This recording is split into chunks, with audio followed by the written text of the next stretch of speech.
Pour le dermatologue, c'est assez simple et puis on a l'œil aiguisé. Au début de la maladie, des fois, quand c'est les toutes premières semaines, on peut hésiter avec une autre pathologie qui est une maladie de la peau qui est un peu virale, qui s'appelle le pityriasis rosé de Gibert. En fait, ça fait des plaques un peu blanches avec des squames très fines et c'est d'origine virale. Pour simplifier, quand j'enseigne aux étudiants en médecine, je leur dis c'est un peu le rhume de la peau. Ça va durer 2-3 semaines, éventuellement il y a une deuxième vague, ça va durer 6 à 8 semaines et puis ça va partir. Et ça fait des petites plaques qui sont localisées au niveau du tronc ou au niveau de la racine des membres. Et puis les gens guérissent tout seuls. Ça démange un peu, on soulage éventuellement avec des topiques, mais guérison. Ça, c'est dans les formes initiales. Parfois, on hésite avec un autre diagnostic de maladie de peau très fréquent, qui est une maladie inflammatoire qui s'appelle l'eczéma. La population d'eczéma en France est encore plus fréquente que dans le psoriasis. On pense qu'ils sont 3 à 4%.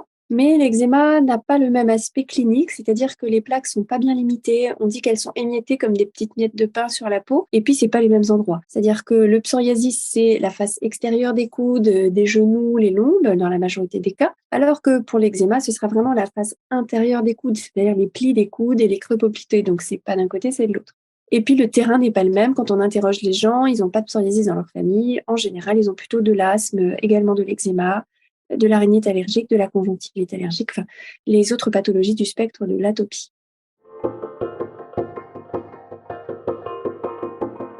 Les grands types de traitements vont dépendre de la sévérité de la maladie et de l'extension de cette atteinte au niveau de la peau. Il n'est pas envisageable de traiter de la même façon quelqu'un qui a 2-3 cm² de psoriasis sur sa peau et quelqu'un qui est à moitié recouvert de psoriasis depuis 2 ans ou 6 mois par exemple. Donc dans les formes les plus banales, je dirais, qui portent le terme de psoriasis vulgaire, qui touche les coudes, les genoux, les lombes avec des petites plaques qui représentent une petite surface corporelle. Il faut savoir que la paume de ma main et de mes doigts, ça représente 1% de la surface corporelle, donc c'est à peu près ça pour tout le monde. Ça nous guide pour définir en consultation les thérapeutiques. La première classe thérapeutique, ça reste les topiques.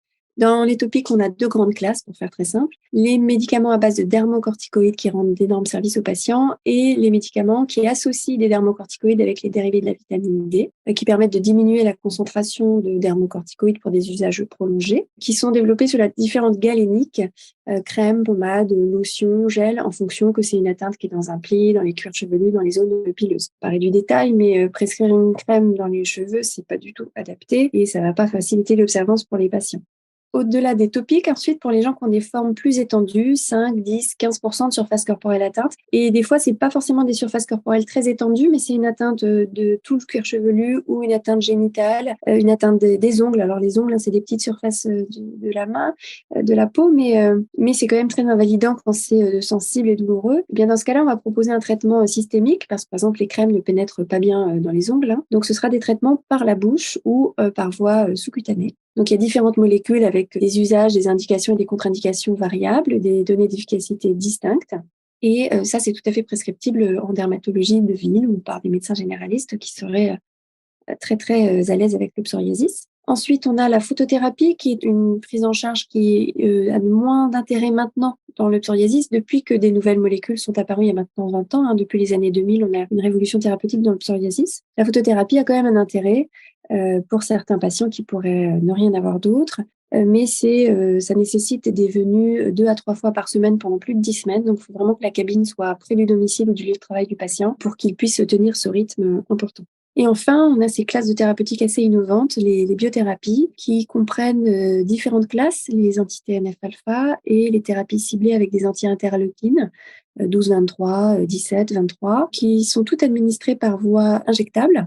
Les patients sont en autonomie pour les prescriptions sous-cutanées. Certaines molécules se font par voie intraveineuse, donc nécessitent de recourir à l'hôpital, mais on les réserve aux patients qui seraient sans autres options thérapeutiques. Et donc, la majorité des patients ont un traitement par voie sous-cutanée qu'ils apprennent à s'auto-injecter régulièrement et ils sont contents parce qu'ils gagnent une grande souplesse, une grande qualité de vie.